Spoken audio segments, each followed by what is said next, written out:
Hi, this is Andy Stewart. I want to give you a quick overview of how you can use ActiveG products to streamline the materials planning aspects and inspection aspects of pole replacement. And I'm going to show you how to automate some of that. And this relates to compatible units, and I'll explain that here in a little bit. So what I've got is I've got a work order here. It's a just an inspection work order that says with multi-assets on it. So I've got a bunch of different electric poles on them, and some of these have been completed already. So you see those as marked as already progressing towards completion. And you can view these on the map. So if I've got a bunch of electric poles here in work orders showing on the map. Let's select here to say, let's go to the assets on the work order asset. So if I click that button, this is going to go highlight the assets that have been assigned for inspection. You see some of them have work orders over the top of them. That's because those have already been inspected, or their inspections have already been complete. And the new work orders are for the replacement. So apparently this is a really terrible area, and all the looks like most of the poles are getting replaced. But point is, you can hover over there and get information about each of these poles.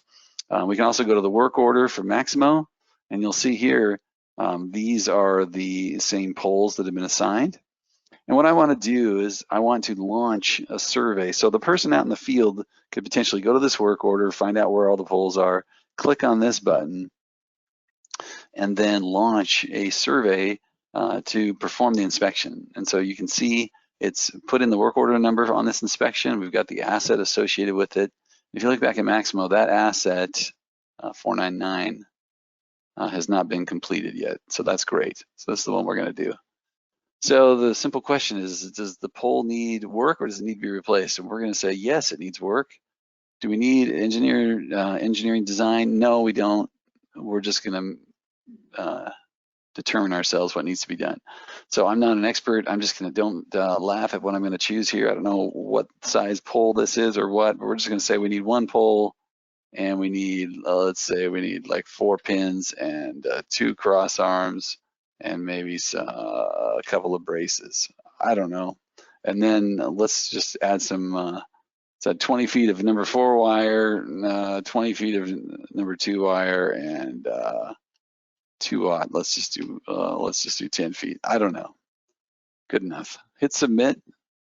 Okay, so there's our inspection. It's been done. We need to replace this pole, and we've identified the materials that need to be utilized when we replace it. So now what we're going to do is automate this process so nobody has to create a follow-up work order in Maximo. The system's going to do it for us, and it's going to automatically add those materials to the upcoming follow-up work order. So how does that get done? That happens in ActiveG's Nash Workflows application. And I've got a workflow defined here to evaluate the inspections in Survey 123, and then go add those materials to the plans tab of the new work order. So I'm not going to take the time to explain all this, but you can see all this salmon-based stuff that's related to the pole materials. It's just getting evaluated as a part of this process. Looks more complicated than it really is, but you can see in the outputs, we're going to do a follow-up work order. We're going to grab the planned materials and put them on the new work order, and we're going to update the multi-asset work order and show the inspection is complete.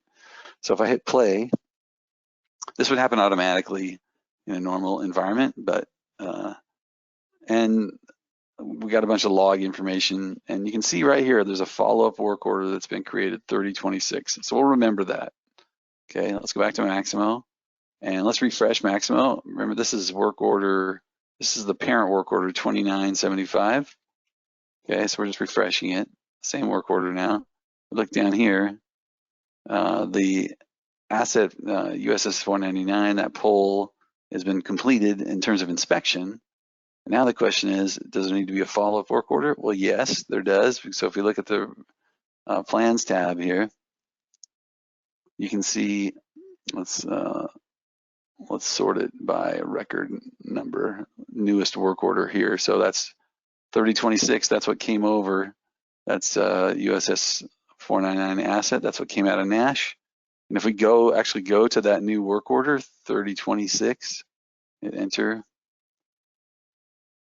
and then we're on the plans tab. Let's look at the materials. And there you go. So there's the 3 types of wire that I added in the survey. And then here's the cross arm and the top ridge, and it looks like the poles on the other page. There it is. So that is a simple way with this workflow to update Maximo and create kind of a streamlined process for somebody. The material addition on the plans tab here is the almost identical way that you would create a compatible unit estimate, is that you could take that same material list and build the compatible unit from it. So Maximo's object structures kind of follow the same pathway in the way the materials get added here versus compatible units. So we should be able to do the compatible units creation no problem based on this kind of process. So that is the end of the demo. Hope that is helpful. Let me know if you have more questions. Thanks.